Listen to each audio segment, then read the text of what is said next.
Don't say always thank you. আপনি সবসময় কাউকে ভালো কাজের জন্য অ্যাপ্রিসিয়েট করতে চাইলে সবসময় থ্যাংক ইউ না বলে আরও অনেকগুলো কথা বলতে পারেন, অনেকগুলো সেন্টেন্স ব্যবহার করতে পারেন। চলুন দেখে নেওয়া যায়।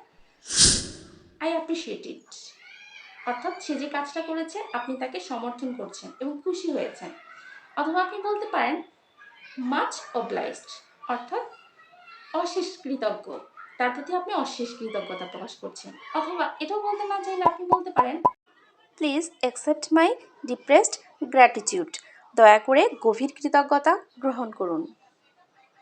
ধরুন কেউ আপনার এত বেশি উপকার করেছে যে জাস্ট থ্যাংক ইউ বলে সেটি প্রকাশ করা যায় না, সেক্ষেত্রে আপনি বলতে পারেন I can't thank you enough, অর্থাৎ আমি যতই থ্যাংক ইউ বলি আপনার উপকারের কাছে তা কিছুই না।